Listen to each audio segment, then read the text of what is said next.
इरफान साहब, कल बैरिस्टर अली जफर भी कह रहे थे और आज अब जुनेद अकबर साहब कह रहे थे कि देखिए एक पॉइंट होता है जिस पे तमाम तर ऑपोजिशन कन्वर्ज करके किसी एक मुद्दे पर काम करती है। उन्होंने कहा हमें जो शराइत दी गई थी आपकी जानिब से नहीं, वो कहते हैं कहीं और हलकों की जानिब से, वो शराइत ये थी कि इस यानी आपकी हुकूमत को 2 साल मजीद चलने दिया जाए, वो हम चलने नहीं देंगे।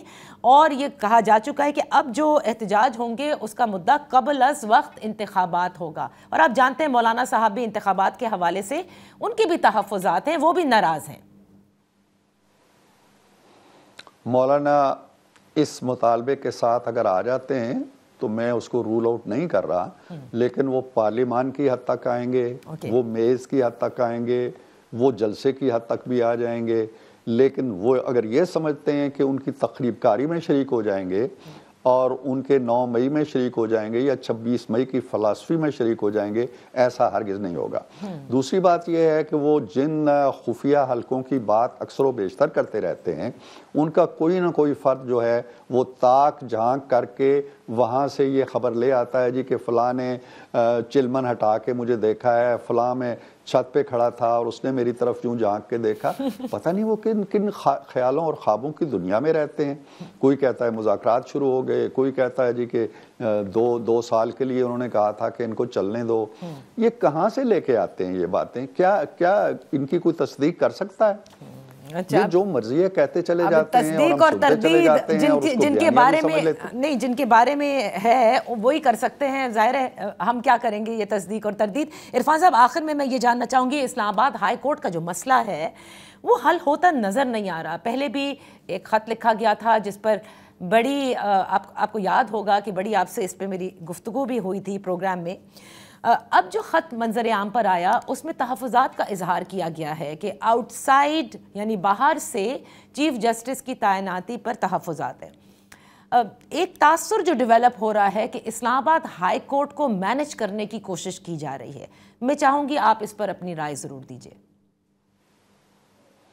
देखिए जी, मैं आपको पता है कि ऐसी राय नहीं दिया करता जिसके बारे में मेरे पास सॉलिड ठोस मालूमात ना हो। मैं चूँकि सारे लूप के अंदर हूँ नहीं, लेकिन मैं इतना ज़रूर जानता हूँ कि चूँकि मैं सेनेट में हूँ, एक कानून साजी ऐसी ज़रूर हुई थी जिसमें एक हाई कोर्ट का जज दूसरी हाई कोर्ट के अंदर आ सकता है।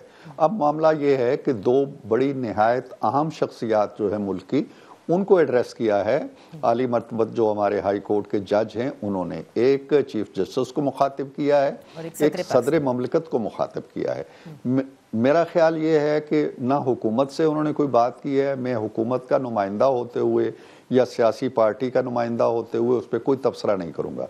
तबसरा वही कर सकते हैं जिनको उन्होंने एड्रेस किया है, जवाब भी वही दे सकते हैं जो तो ये बहरहाल एक ऐसा मामला उन्होंने उठाया है जिसको ज़ाहिर है कि अब सदर ममलिकत ने और चीफ जस्टिस साहब ने आइन कानून कायदे को देखते हुए एड्रेस करना है। बिल्कुल आपने दुरुस्त फरमाया, लेकिन क्योंकि आप लोग आइन बनाने वालों में से हैं, कानून बनाने वालों में से, लगता है कि 26वीं आइनी तरमीम के बाद भी जो खलीज पुर होनी थी वो मज़ीद बढ़ती जा रही है अदलिया में, वो पुर होती दिखाई नहीं दे रही। इरफान साहब,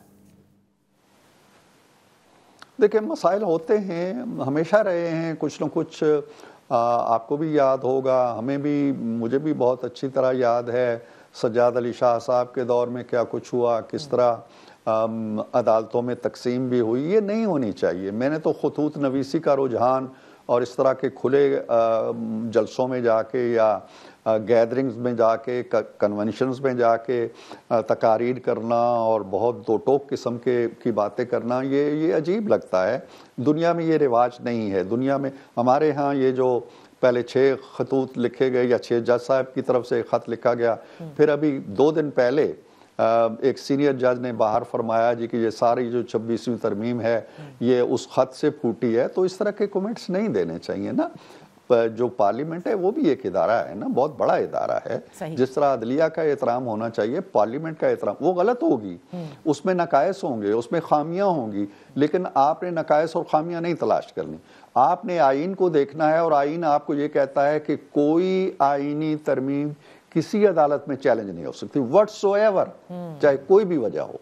आप अगर उसको ठुकरा देते हैं और आप उसको लेके बैठ जाते हैं, फिर आप उससे शिकायत करेंगे पार्लियामेंट से जी कि हमने फैसला दिया और पार्लियामेंट ये कर रही है, तो मेरा ख्याल है कि हुदूद व क़यूद जो हैं उनका लिहाज नहीं रखा जा रहा। और जब इदारे हुदूद व क़यूद से निकलते हैं, कोई भी इदारा निकलता है, तो वो अपने लिए भी मसाइल पैदा करता है, मुल्क के लिए भी मसाइल पैदा करता है। बहुत बहुत शुक्रिया इरफान सिद्दीकी साहब।